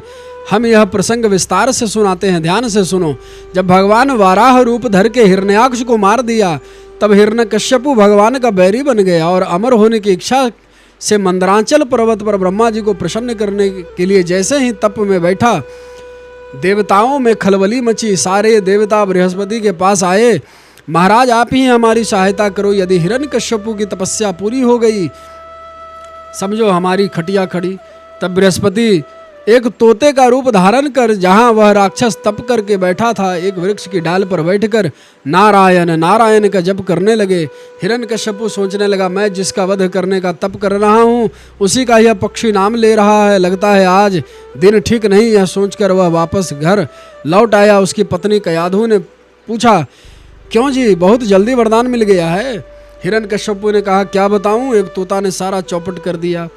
जब भी मैं ध्यान लगाऊं तभी वह तोता नारायण नारायण कहकर ध्यान भंग कर देता, तो क्या करते, लौट आया। कयाधु हंसने लगी, तब तो क्या कर ली तपस्या, ऐसी बात नहीं देवी, देखना ऐसा तप करूंगा कि ब्रह्मा को आना ही पड़ेगा। कयाधु ने सोचा, क्यों ना आज मौका है, इनसे कम से कम एक माला नारायण नाम बुलवा लूं। तो उसने कहा, क्यों जी, हमें विश्वास नहीं होता कि एक पक्षी भी कहीं बोलता है। उसने कहा, देवी जी मैं सच कह रहा हूँ, तोता नारायण नारायण रट रहा था। कयाधु बहुत खुश हुई, चलो इसी बहाने परमात्मा का नाम तो लिए। दिन भर में 108 बार कयाधु ने हिरण्यकश्यपु से नारायण नाम उच्चारण करवा ही लिया। तुलसी जाके मुख से धोखे हूँ निकसे राम, मेरे तन की चामड़ी वाके पग के चाम। अब पुनः दूसरे दिन मंदराचल पर्वत पर हिरण्यकश्यपु गया, बड़ी भारी तपस्या किया, तप किया। उसका जो शरीर था दीपकों से ढक गया। ब्रह्मा जी प्रसन्न होकर प्रकट हो गए और बोले, वरदान मांगो वत्स। उत्तिष्ठोत्तिष्ठ भद्रम ते तपः, सिद्धोस्मि काश्यपः, वरदानो मनु प्राप्तो वीर्यप्रीप्तवो वरः। ब्रह्मा जी मधुर वाणी को सुनकर हिरण्यकश्यपु प्रणाम करके बोला, महाराज हमें तो आप अजर अमर बना दो। ब्रह्मा जी ने कहा, भैया अजर अमर तो हम भी नहीं हैं, हम तुम्हें कहाँ से बना दें, यह संभव नहीं है। इसके अलावा कोई दूसरा वरदान मांगो। हिरण्यकश्यपु ने कहा, तब एक से काम नहीं चलेगा, जितना चाहोगे उतना ही मांगूंगा, बताइए। ब्रह्मा जी बोले, ठीक है, जितना चाहो मांग लो। हिरण्यकश्यपु वरदानों की झड़ी लगा दी। भैया ना भीतर मरूं, ना बाहर मरूं, ना ऊपर मरूं, ना नीचे मरूं, ना दिन में मरूं, ना रात में मरूं, ना अस्त्र से मरूं, ना शस्त्र से मरूं, ना मनुष्य से, ना जानवर से। आपकी बनाई सृष्टि में किसी से मेरी मृत्यु ना हो। 12 महीने में किसी महीने से भी मेरी मृत्यु ना हो। ब्रह्मा जी माथा पकड़ लिए, बोले, हे भगवान, ऐसा वरदान, ऐसा मांगने वाला चेला पहली बार मिला। इतने सारे वरदान आखिर करेगा क्या? जरूर कुछ गड़बड़ करेगा, पर कोई बात नहीं, इसकी जैसी तपस्या भी कोई आज तक नहीं किया। ब्रह्मा जी ने हिरण्यकश्यपु को वरदान कर दिए, वरदान प्राप्त करा दिए कि जा। हिरण्यकश्यपु खुश हो गया, मैं तो अमर के समान ही हो गया, अमर हो गया। इतने वरदानों के बाद मुझे कौन मार सकता है। निकल पड़ा दिग्विजय करने, सारे देवताओं को बांधकर अपने घर में लाकर पटक दिया। देवता गुलाम बनकर सेवा करने लगे। ऐसा दिग्विजय हिरण्यकश्यपु, देवता सब रोने लगे, भगवान यह निशाचर कैसे मरेगा, आप ही मुक्ति दिलाओ प्रभु। हिरण्यकश्यप के 4 पुत्र हुए, राध, अनुराध, सहलाद और प्रहलाद। एक बात तो सिद्ध है, संसार में कोई भी प्राणी जब देवता, वेद, गाय, ब्राह्मण, साधु, धर्म और भगवान से विरोध करने लगता है तब शीघ्र उसके विनाश होने का समय आ जाता है। सबसे छोटे थे प्रहलाद, जो गुणों में सबसे बड़े थे। बचपन से प्रहलाद को एक ग्रह लग गया। यह कौन सा ग्रह? कृष्ण ग्रह गृहीत्वात्मान वेद जगदीदृश। कृष्ण रूपी ग्रह ने उन्हें पकड़ लिया। कृष्ण, यह ग्रहित प्राणी के लक्षण क्या हैं? उसके लक्षण यह हैं कि कभी रोने लगता है, कभी हंसने लगता है, कभी गाने लगता है। यह लक्षण जिसमें घटित हो, समझ लो कृष्ण ग्रह इसको लग गया। प्रहलाद जी को विद्यालय में पढ़ने भेजा गया तो संडामर्क महाराज इनको पढ़ाने लगे, राक्षसों की नीति सिखाने लगे। अरे भाई, शिक्षक तो वही सिखाएगा जो सरकार ने शिक्षा नीति निर्धारित की होगी। वह चाहे उचित हो, चाहे अनुचित हो, सही हो अथवा गलत हो, वही सिखलाएगा। यदि सरकार ने प्रतिबंध लगा दिया, सुनो गा माने गणेश पढ़ना बंद करो, सांप्रदायिकता बढ़ेगी, तो क्या सिखाएंगे? गा का मतलब गधा। अरे भाई, सरकार जो कहेगी वही तो शिक्षक करेगा। हिरण्यकश्यपु का आदेश है, दैत्य नीति सिखाओ। दिन की बात है, एक दिन की बात है, हिरण्यकश्यपु विद्यालय आ गया। पिताजी को देखकर प्रहलाद जी दौड़कर प्रणाम किए, बड़े प्यार से। पिताजी बेटे को गोद में उठा करके कहा, प्रहलाद बेटा कैसी पढ़ाई चल रही है? प्रहलाद जी ने कहा, पिताजी बहुत बढ़िया। अरे बेटा, कोई बढ़िया सा एक पाठ हमको भी सुना दो। बोले, पिताजी एक पाठ हमको बढ़िया सा आता है। हाँ बेटा, सुनाओ प्रहलाद। प्रहलाद जी सुनाने लगे। तत्साधु मने सुरवयर देहिनाम सदा सुमग्ध ध्येयामंग संग ग्रहात हित्वायमपताम गृहम गृहमंधकूपम वनम गतो यद्धरिमाश्रयेत। प्रहलाद जी कहते हैं, पिताजी यह सारा संसार एक भयंकर अंधेरी कुआं है। संसार में परम बुद्धिमान वही जो इस कुआं से अपने आप को बचा ले और एकांत में गोविंद की शरण ले लिया, उसी का जीवन सार्थक। इतना सुनते हैं हिरण्यकश्यपु का माथा गर्म हो गया। ठास करके बोला, वाह बेटा, बहुत अच्छा सुनाए। तुम जरा अपने गुरुजी को बाहर भेजो। प्रहलाद दौड़ के भीतर गुरुजी से बोले आपको पिताजी बुला रहे हैं, बाहर खड़े हैं। अब तो गुरुजी की पसीना पसीना, महाराज आप कब पधारे? हिरण्यकश्यपु ने कहा, यह मैं बाद में बताऊंगा, पहले हमें बताओ मेरे बेटे को यह तुम क्या पढ़ाते हो? ब्राह्मणों ने कहा, राजन हम वही पढ़ाते हैं जो आपने हमें समझाया है। हिरण्यकश्यपु ने कहा, झूठ बोलते हो, हमने अभी अभी मेरा बेटा मेरे को समझा कर गया, पिताजी सारा संसार अंधेरी कुआं है, इसलिए एकांत में जाकर हरि का भजन करो, यही जीवन का सार है। मैं यही सिखाने के लिए भेजता हूँ तुम्हारे पास। बेटे को बाबा वैरागी बनाना चाहते हो? बड़ी डांट लगाया हिरण्यकश्यपु। ब्राह्मण लोग थरथर कांपने लगे। सरकार चाहे जिसकी सौगंध धरा लो, हमारे विद्यालय में एक भी पाठ ऐसा नहीं, भगवान जाने कहाँ से सीख गया। आज तो आप माफ कर दो, दोबारा ये गलती नहीं होगी। अच्छा ठीक है, भविष्य में याद रखना, छोड़ूंगा नहीं, ऐसा कहकर चला गया। इस प्रकार वो आगे चलकर प्रहलाद जी भगवान के भक्त हो गए। इसलिए प्रहलाद, एक दिन प्रहलाद को छोड़ने गुरुजी घर वापस आए। माता कयाधु ने नहला धुला के प्रहलाद जी को कहा, बेटा जाओ अपने पिताजी को प्रणाम करके आओ। जैसे ही प्रणाम किया, पिताजी दरवाजे में पहुंच बड़े प्रेम से प्यार से पुत्र को गोद में उठा लिया और फिर प्रश्न किया, हाँ बेटा बताओ सबसे बढ़िया पाठ कौन सा याद किए हो? प्रहलाद जी गुरु की तरफ देखने लगे। देख लो गुरुजी, पिताजी हमसे बढ़िया बात पूछते हैं और सुनना चाहते हैं, और सुनना हमेशा घटिया चाहते हैं। अब बढ़िया बात पूछ रहे हैं तो मैं बढ़िया ही सुनाऊंगा। पिताजी इस बार मैंने बढ़िया 9 बातें सीख ली है। अरे वाह बेटा, 9 प्रकार की कोई बढ़िया राजनीति सीख के आया होगा। क्या क्या सीखा है बेटा, जरा बताओ। प्रहलाद जी सुनाने लगे।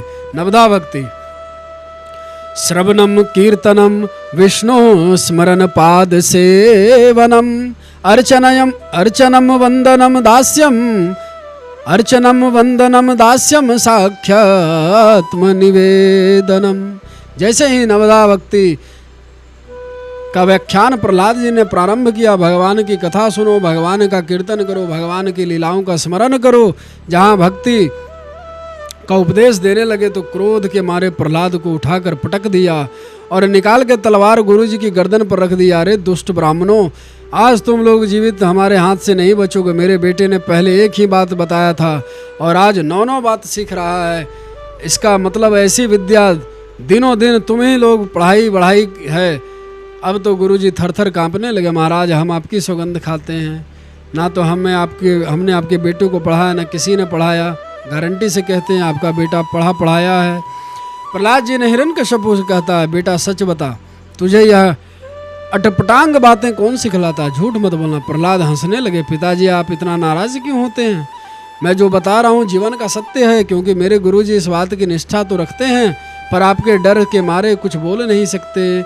रही बात सिखाने की तो सुनिए।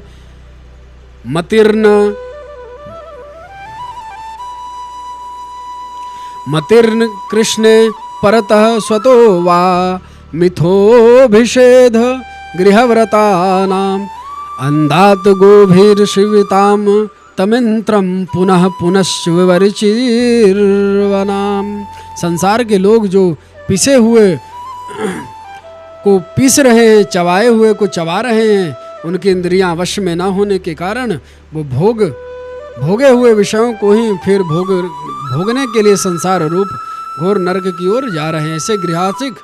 ऐसे गृहशक्ति पुरुषों की बुद्धि अपने आप किसी के सिखाने से अथवा अपने ही किसी लोगों के संग से भगवान श्री कृष्ण में नहीं लगता। वह तो जिसके ऊपर भगवान मुरली मनोहर की कृपा होती है वही उनके गुणों को समझ सकता है। इस प्रकार जब द्वेषपूर्वक देख लिया हिरण्यकश्यपु ने कि प्रहलाद मेरी किसी सिखाए विद्या को नहीं सीख रहा, दैत्य आसुरी विद्या नहीं सीख रहा है, नारायण की भक्ति करने को आतुर है, तो उसने अपने पुत्र से द्वेष मान लिया और उनको तरह तरह का दंड देने लगा। प्रहलाद जी ने कहा बिल्कुल ठीक। आंख में छोटी अवस्था में भगवान श्री कृष्ण में नहीं लगता तो उसके ऊपर भगवान मुरली मनोहर कृपा नहीं करते। अब तो हिरण्यकश्यपु और भी क्रोध में आग बबूला हो गया। अरे मूर्ख कहीं के प्रहलाद, तुझे पता होनी चाहिए जिसका तू भजन करने की बात करता है वही तेरे चाचा हिरण्याक्ष कर हत्यारा है और तू उसी हत्यारे का भजन करता है। मैं यह समझ गया इसमें नारायण भक्ति का संक्रामक रोग लग गया है। यह संक्रामक रोग फैलता बहुत जल्दी है। अगर गांव में एक संत पैदा हो गया तो उसके संपर्क में जितने आते जाएंगे सब तिलकधारी माला कंठीधारी बनते जाएंगे, हजारों लाखों में फैलते जाएंगे। इसलिए एक संक्रामक बीमारी को जल्द ही जड़ से खत्म कर देना चाहिए। तुरंत राक्षसी को आदेश दिया कि ले जाओ इस दुष्ट बालक को मृत्यु के मुख में डाल दो। अब तो टूट पड़े सारे असुर पकड़कर ले गए। प्रहलाद को पर्वत से गिराया, पानी में डुबाया, आग में डाला, भोजन में प्रतिबंध लगाया, विषपान कराया, सारे प्रयास कर डाले, परंतु प्रहलाद जी बार बार यही कहते हैं, राम मरे तो हम मरे, हमरी मरे बलाय, अविनाशी की गोद में मरे न मारो जाए। यह सब देखकर हिरण्यकश्यपु घबरा गया कि मरता क्यों नहीं, इतनी छोटी सी उम्र में इतने चमत्कार, तो कहीं सच में यह मेरी मृत्यु का कारण नहीं बन जाएगा। चिंतित हो गया। संडा मर्क बोले, महाराज एक मौका हमें और दे दीजिए, इस बालक को हम बिल्कुल सुधार देंगे।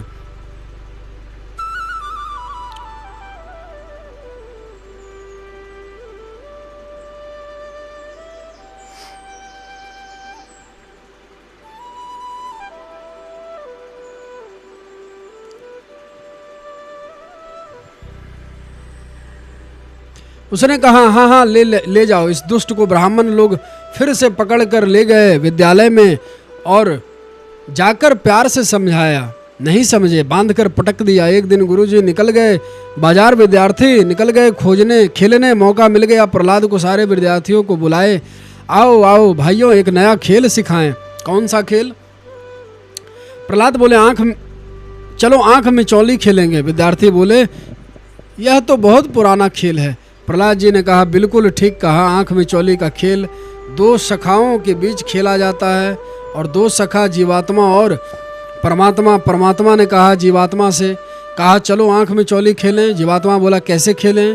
भगवान बोले पहले तुम छिप जाओ, हम तुम्हें ढूंढें, फिर हम छुप जाएं, तुम हमें ढूंढो। फिर प्रलय हुआ, समस्त प्राणी परमात्मा के उदर में समा गए, छुप गए, और प्रभु ने संकल्प करते ही एक एक जीव को ढूंढ कर संसार में जन्म दे दिया। भगवान बोले तुम सब छुपे थे, मैंने ढूंढ लिया, अब मैं छिप जाता हूँ, तुम लोग मुझे ढूंढो। उसी जगत के कण कण में हम सब छुपे बैठे हैं, अब ढूंढो, और जिस दिन हमें ढूंढ लोगे उसी दिन तुम्हारा खेल खत्म। वेद भगवान कहते हैं तमेव विदित्वा मृत्युमेति नान्यः पंथा विदधेत जनायः। परम पिता को जाने बिना हमारे पास मृत्यु के पीड़ा से बचने का दूसरा कोई रास्ता नहीं है। विद्यार्थी कहते हैं प्रहलाद तुम तो बड़ा जोरदार बात कह रहा है, पर एक बात बता, इस बात को हमारे गुरुजी हमें क्यों नहीं सिखाते? और गुरुजी नहीं सिखाते तो तू कहाँ से सीख गया? प्रहलाद जी कहते हैं मेरे असली गुरु श्री नारद जी हैं। माता के पेट में जब मैं था, पिताजी तपस्या करने गए थे, उस समय मेरी माँ का हरण इंद्र ने किया, तब नारद जी ने इंद्र से मेरी माँ को बचाया और अपने आश्रम में रखे। फिर मेरी माँ को ज्ञान का उपदेश दिया, मैं माँ के पेट में ही बैठा बैठा उपदेश सुना, और असली गुरु मैंने नारद जी को मान लिया।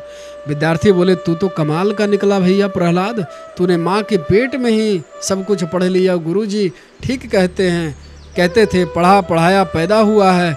प्रहलाद कुछ भी करो, पर तेरे साथ बहुत ही बढ़िया लगता है भैया, और कभी ऐसा लगता है तेरे साथ हम भी संकीर्तन करें, झूमें, नाचें, पर तेरे पिता से बहुत डर लगता है, कहीं वो हमें देख लिए 1 मिनट में खोपड़ी उड़ा देंगे।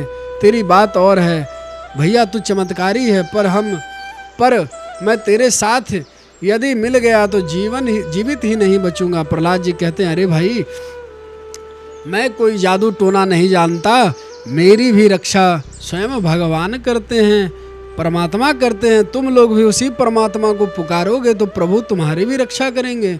एक विद्यार्थी बोला हम तो भगवान को जानते ही नहीं, तू हूँ कोई हम तो भगवान को जानते ही नहीं, तू जानता है और तू हमको वचन दे तो हम तेरे साथ तैयार हैं, तू हमारी रक्षा करेगा। प्रहलाद बोले मैं वचन देता हूँ कोई गड़बड़ी नहीं होगी, उसकी सारी जिम्मेवारी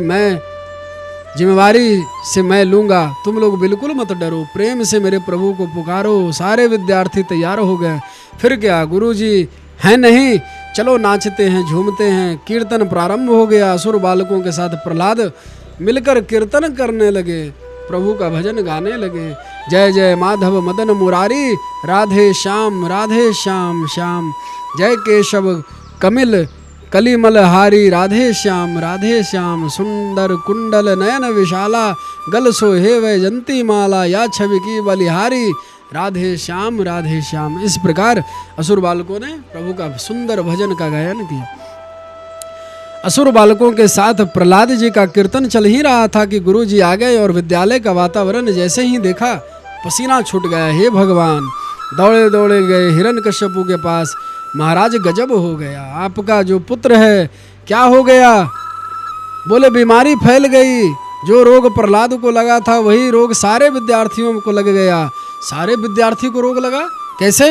इतना सुनकर हिरण्यकश्यपु क्रोध में लाल तुरंत दौड़ा और जो वहाँ का वातावरण देखा और आग बबूला हो गया महाराज क्रोध में। और विद्यार्थियों को तो बिल्कुल होश नहीं, सब संकीर्तन में मस्त हैं, कौन आया कौन नहीं। उस दैत्य ने आवेश में भरकर एकदम जोर से अट्टहास किया, कीर्तन सन्नाटे में बदल गया। हिरण्यकश्यपु की गर्जना सुनकर सारे विद्यार्थी थरथर कांप उठे। प्रहलाद को इशारा किया, भैया देख ले अब संभाल भैया, हमारी प्राणों का रक्षा कर। प्रहलाद जी मुस्कुराएं, घबराओ नहीं, सब ठीक हो जाएगा। हिरण्यकश्यपु ने गालियों की बौछार लगा दी प्रहलाद पर। अरे मूर्ख प्रहलाद, आज तुझे मुझसे संसार की कोई शक्ति नहीं बचा सकती। मेरा पुत्र होकर मेरे शत्रु की आराधना किया है। बोल, तुझ में यह साहस कहाँ से आया है? जल्दी बता। प्रहलाद जी निर्भीक होकर जवाब देते हैं, न केवलम में भवतश्च राजनस वैवलम वाली नाम चा परेशाम परेवरेश्मि स्थिर जंगमाय ब्रह्मादयो ये नवशम प्रणीता। प्रहलाद जी कहते हैं, पिताजी आपको ब्रह्मा जी के वरदान का बल है। मेरे प्रभु तो ब्रह्मा जी को भी वर देने वाले हैं। उन्हीं प्रभु का बल आपसे भी है, सारे संसार को उन्हीं का दिया हुआ बल है। हिरण्यकश्यपु ने कहा, मूर्ख, तेरा भगवान सबको बल देता है तो सामने क्यों नहीं आता? बोल, कहाँ है तेरा भगवान? प्रहलाद बोले, यह पूछो कहाँ नहीं है पिताजी, कहाँ नहीं है वो पीताम्बरधारी भगवान श्री श्याम सुंदर।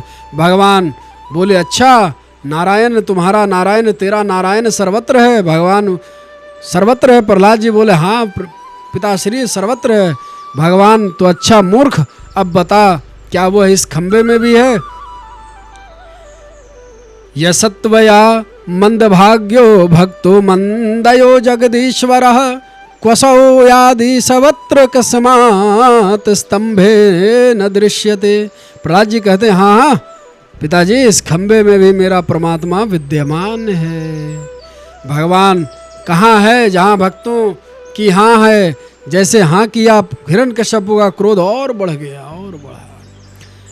तुरंत खंबा के पास पहुंचा और खंबे पर गदा बड़ा सा मुगदर से प्रहार किया। महाराज, एक मुक्के में खंबे फूट गया। भगवान भक्त के वचन को सत्य करने के लिए नरसिंह के रूप में प्रकट हो गए। भगवान बोलिए, नरसिंह भगवान की जय, भक्त वत्सल भगवान की जय।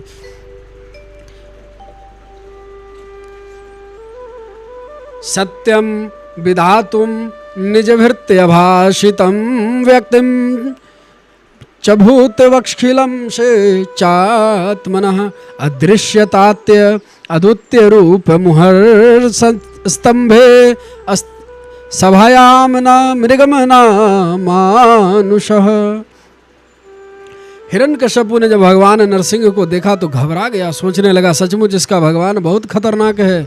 शेर का मुंह, मनुष्य का शरीर, ऐसा हमने पहली बार देखा। तुरंत भगवान ने उस दैत्य को पकड़ लिया,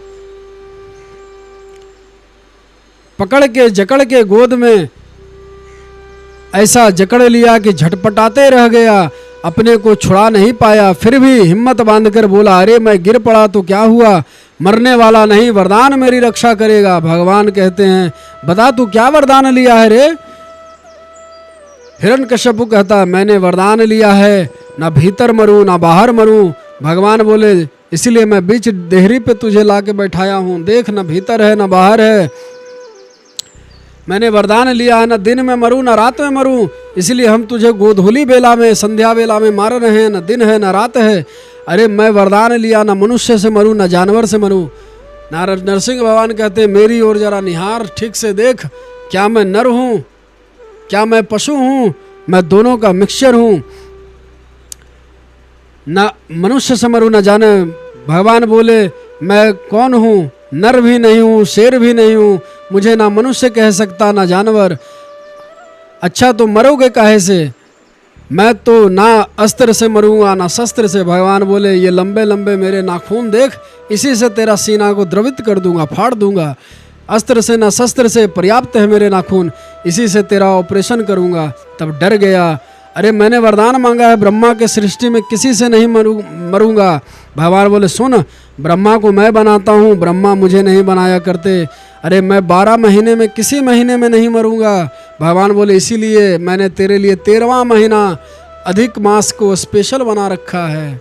सारे वरदानों की रक्षा करते हुए भगवान नरसिंह देव ने हिरण्यकश्यप का तुरंत पेट को फाड़ दिया और भयंकर गर्जना करते हुए उसकी आंतों को फाड़कर उसकी माला बनाकर धारण कर लिए। सारे देवी देवता थर थर कांपने लगे, राक्षस सभी मूर्छित हो गए। देवता ब्रह्मा जी से लेकर आए, देवता ब्रह्मा जी से आकर प्रार्थना किए, प्रभु चलिए भगवान का क्रोध शांत करें, नहीं तो आज हम सब उनके क्रोध में समाप्त हो जाएंगे। सारे देवता एक साथ उपस्थित हो गए, परंतु कोई भी देवता भगवान के सामने नहीं टिक पाए, सब भागते नजर आए और सारे देवता लक्ष्मी जी के पास गए।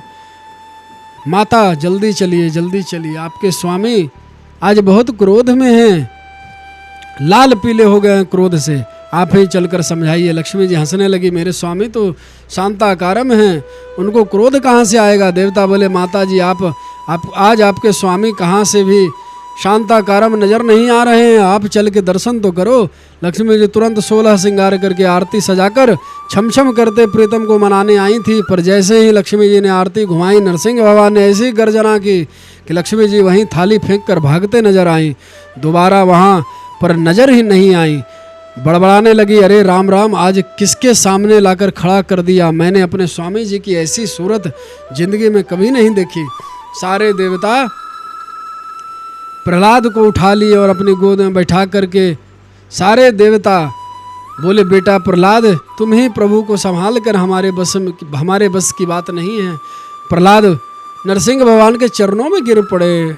भगवान प्रहलाद नरसिंह भगवान ने तुरंत प्रहलाद को गोद में उठा लिया और अपनी गोद में बैठाकर कि इतना प्यार दुलार बरसाया कि सारे देवता चकित हो गए। हमने कभी अभी तक भगवान के सामने भक्तों को हाथ जोड़ते हुए देखे, परंतु यह पहला अवसर है कि भक्तों के सामने भगवान हाथ जोड़ते हुए कहते हैं, बेटा मेरे वजह से, मेरे नाम लेने के कारण से तूने बहुत यातना भोगे, बड़े कष्ट उठाए हो, हमें क्षमा कर दो पुत्र। ऐसे ऐसे दयालु मेरे प्रभु हैं, ऐसे दयालु। समस्त देवता भगवान के इस करुणा स्वरूप का दर्शन करके प्रसन्न हो गए। सारे देवता देवी देवता भगवान की छवि का दर्शन कर रहे हैं। भगवान भक्त प्रहलाद पर करुणा दुलार ऐसे बरसा रहे हैं जैसे उन्हें नन्हे से बछड़ा को गौ माता चाट के प्यार करती है। भाव का भूखा हूँ मैं, भाव ही एक सारे है, भाव से मुझको भजे जो भव से बेड़ा पार है। भाव बिन कुछ भी वो भी दे मैं भी ले लेता हूँ, भाव से एक फूल भी दे मुझे स्वीकार है, और बिना भाव का मुझे कोई कुछ भी प्रदान करे मुझे स्वीकार नहीं। भगवान कहते हैं, हे प्रहलाद हमसे तुम वरदान मांगो। प्रहलाद ने कहा, प्रभु मैं तो आपका सेवक हूँ, और सेवक अपने स्वामी से अपनी कामना पूरी कराए, वह सेवक कहाँ, वह तो बनिया है। प्रभु मैं बनिया नहीं बनना चाहता, यदि आप चाहते हैं कि मैं कुछ मांगूं तो यह वरदान दीजिए। हे नाथ, हे प्रभु, हे सर्वेश्वर, मेरे हृदय में कुछ मांगने की कामना ही उत्पन्न ना हो, यही मुझे वरदान दे दीजिए। यदि राशीष में कामना वरास्त्वरदशव कामनाम हृदय सन्नरोहम भवस्तसूरिने वरम। प्रहलाद के ऐसे वचन को सुनकर सारे देवता मिलकर भगवान की बहुत स्तुति गाए, संकीर्तन किए। भगवान नरसिंह प्रसन्न होकर भक्त प्रहलाद से कहते, हे पुत्र तुम संसार में अनेकों भोगों के द्वारा पुण्य कर्मों के फल और निष्काम पुण्य कर्मों के द्वारा पाप का नाश करते हुए समय पर शरीर का त्याग करके समस्त बंधनों से मुक्त होकर तुम मेरे पास आ जाओगे। देवलोक में भी लोग तुम्हारी विशुद्ध कीर्ति का गान करेंगे। भोगे न पुण्यम कुशले न पापम कलेवरम कालज्वेन हित्वा कीर्तिम विशुद्धाम सुरलोक गीताम विताय माश्वसे मुक्तवधम। भगवान प्रहलाद को अभीष्ट वरदान किया और हिरण्यकश्यपु को अभीष्ट दिव्य लोक प्राप्त कराएं। प्रहलाद को प्रभु ने राज्य भार सौंपकर अंतर्ध्यान हो गए। श्री सुखदेव जी कहते हैं, हे परीक्षित अब तुम बताओ, जो कह रहे थे भगवान पक्षपाती हैं, भगवान को तुम जिस भाव से मानो प्रभु उसी भाव से तुम्हारी कामना पूर्ण कर देते हैं।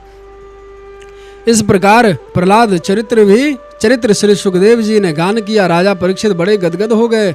अब सुखदेव जी कहते हैं, राजन, इसी तरह से भगवान ने नरसिंह रूप धारण करके असुरों का संहार किया।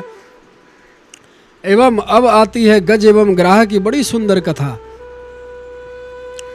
बादरायन तत्ते श्रोतुमिच्छामहे वयं हरिर्था गजपतिम ग्राहग्रस्त मम मुचो मुचत।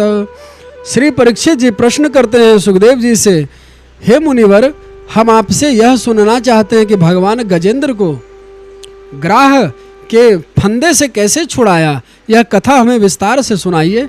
आसीद गिरिवरो राजस्त्रिकूटेति वृषुतः क्षीरोदनावृतः श्रीमान्यो जनायुतमुच्छिद्रतः। श्री सुखदेव जी कहते हैं, हे राजन, सुनो, एक विकट नामक पर्वत था जो 10,000 योजन ऊंचा था। उसकी लंबाई चौड़ाई बराबर थी। उस पर्वत पर एक बड़ा सुंदर सरोवर था। उसके चारों तरफ सुंदर सुंदर वृक्षों का बगीचा था। पक्षी निरंतर कलरव करते रहते थे और उसके चारों तरफ घोर जंगल में अपनी हथनियों के साथ एक बहुत बलशाली हाथी गजेंद्र विचरण करता था। एक दिन वह हाथी उसी सरोवर में प्रवेश करके जल क्रीड़ा करने लगा। जिस समय गजेंद्र मदमस्त होकर, उसी समय एक बहुत बड़ा ग्राह, मगरमच्छ, ग्राह कहते हैं मगरमच्छ को, बहुत बड़ा ग्राह आया। उसने उस हाथी के पैर को पकड़ लिया। हाथी मन में सोचा, यह नन्हा सा जीव मुझे पकड़ना चाहता है, परंतु जब पैर छुड़ाने लगा तो ग्राह भी बड़ा बलशाली निकला। हाथी समझ गया यह छोटा मोटा नहीं है। तम तत्र कश्यप निरह दैवचोदितो ग्रहो बलि श्रम चरु गृतम यछोवचम वसनम वयसनम गतो गजो यथावलम सौल्यति वलो विचक्रेम। हाथी ने दोबारा जोर लगाया और उस मगरमच्छ को खींचता हुआ किनारे ले आया, परंतु मगरमच्छ जब और जोर लगाया तो घसीट कर फिर से ले गया भीतर। दोनों के बीच में खींचातानी शुरू हो गई, परंतु धीरे धीरे मगरमच्छ की शक्ति बढ़ती गई और हाथी की शक्ति घटित गई। जब हाथी को लगने लगा इस पर मैं विजय प्राप्त नहीं कर सकूंगा, तो हथनियों की तरफ देखने लगा। देवियों, तुम लोग थोड़ी सहायता करो मेरी। सारी हथनियां मिलकर एक साथ सूंड बांधकर खींची। मगरमच्छ भी इतना जबरदस्त निकला, सबको एक साथ घसीट ले गया। बहुत समय हो गया, सब लड़ाई होते हथनियों ने एकदम समझ लिया कि अब इनको बचा पाना मुश्किल है। एक एक करके सारी हथनियां जंगल की तरफ चली गईं। हाथी चिघाड़ने लगा, कहाँ जा रही हो देवियों, हमको अकेला छोड़कर। हथनियों ने कहा, क्या करूं, हमको आपका कष्ट देखा नहीं जाता, पर हम लोग तुम्हें देखते कितने दिन तक इंतजार करते रहेंगे, बैठे रहेंगे। हमारा पूरा परिवार भूखा है, या तो भीतर ही चले जाओ या बाहर ही आ जाओ। अंत में सब चले गए। हाथी को बड़ी पीड़ा हुई और समझ गया, अरे राम राम, इतने बड़े परिवार में मैं कितना मस्त घूमता था, यह मानकर यह मेरे हैं, इतना बड़ा परिवार है, और आज विपत्ति जब आई तो सभी साथ छोड़ दिए। हमारे ब्रज में कहते हैं, प्रीतम जान लेहु मन माही, प्रीतम जान लेहु मन माही, अपने सुख को सब जग बांध्यो, यहाँ काऊ को नाही। सुख में आए जब वही सुख बैठत।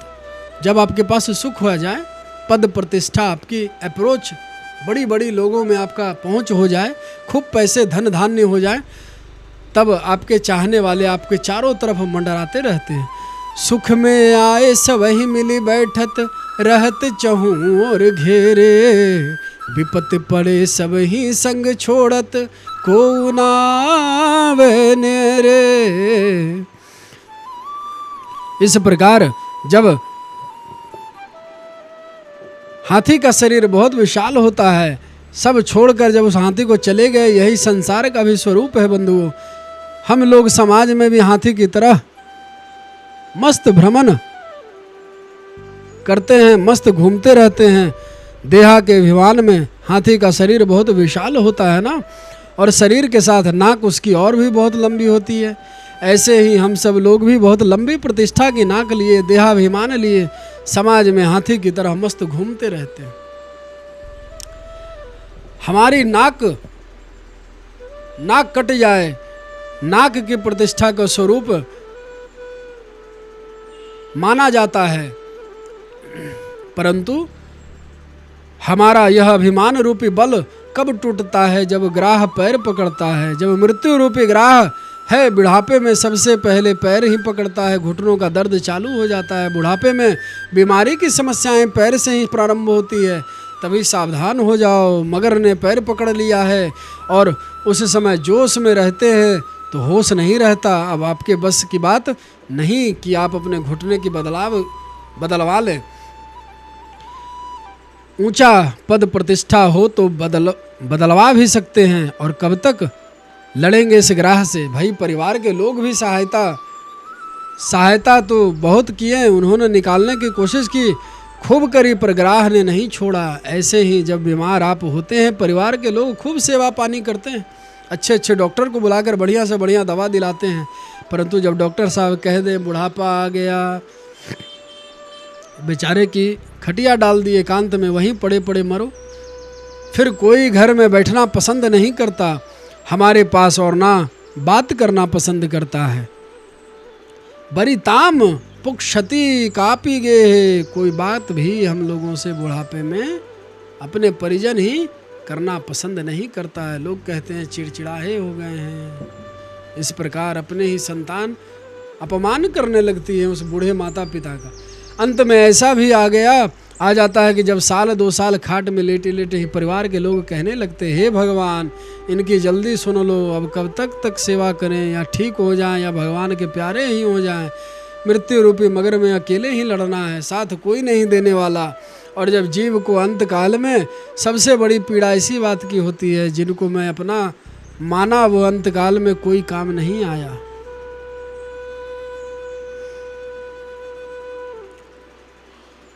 तब सचमुच में मेरे काम आने वाले हैं, उस मगर से बचने वाले हैं, उसे मैंने कभी अपना नहीं माना। हाथी ने संसार स्वरूप को पहचान लिया।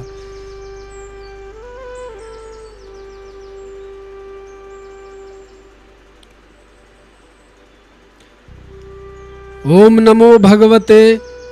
तब हाथी ने प्रभु को आवाज लगाया, मन में उसने स्मरण किया, ओम नमो भगवते तस्मै यतेत चिदात्मकम पुरुषाय यादि बीजाय परेशाय भिधीमहि। हाथी को बड़ा सुंदर ज्ञान हुआ, जिनका भरोसा किया था वही दूर चले गए। वह संसार के अंतिम समय में साथ नहीं दे रहा है। तब उसने सबको भूलकर केवल उस परमात्मा की पुकार किया। उस गजराज ने पुकारा तो, लेकिन नाम किसी का नहीं लिया। आकाश में देवता छाए हुए हैं इस प्रतीक्षा में कि कब हमारा नाम ले तो इसकी सहायता के लिए हम दौड़ पड़ें, लेकिन किसी का नाम नहीं लिया। मेरे प्रभु ने विचार किया, यह स्तुति किसकी मानी जाए? तो जो किसी की नहीं है वह हमारी है। भगवान तुरंत दौड़ पड़े। वह गजेंद्र पुकार कर रहा है। गजेंद्र की प्रार्थना को सुनकर भगवान श्री नारायण उसी समय पहुंच जाते हैं। उस गजेंद्र ने भगवान को देखकर एक कमल दल देकर भगवान नारायण वहां पहुंचकर अपने चक्र से उस ग्राह के काटकर उसको समाप्त करते हैं, गजेंद्र को मुक्त कराते हैं उस ग्राह से। नारायण भगवान को देखकर वो गजेंद्र उसी सरोवर से कमल का पुष्प तोड़कर भगवान के चरणों में निवेदित करता है, कमलांत के चरण में रख देता है। जब भगवान ने देखा यह तो पूरा डूबा हुआ जा रहा था, तुरंत प्रभु उसकी सूंड पकड़ कर के ऊपर खींच लेते हैं। हाथी के साथ मगर भी खींचा चला आ गया। भगवान चक्र सुदर्शन से उस ग्राह के मुंह को फाड़ दिया और गजराज तुरंत मुक्त हो गया। मृत्यु के समय के ग्राह से बचाने के सामर्थ्य केवल माधव में है, बाकी संसार से बचाने वाला कोई नहीं। भगवान की दोनों गज और ग्राह मिलकर स्तुति करके वंदना किए, दोनों देह त्याग करके परम धाम को चले गए। तो आप सबने यह गजेंद्र मोक्ष की कथा आप सबने सुनी। आज का कथा को हम लोग यहीं पे विश्राम देंगे। कल पुनः कथा प्रारंभ करेंगे। तब तक के लिए बोलिए श्री कृष्ण कन्हैया लाल की जय, श्री भागवत भगवान की जय, श्री राधे राधे, श्री सुखदेव जी महाराज की जय। जय जय श्री राधे श्याम, जय जय श्री राधे श्याम, जय जय श्री राधे श्याम।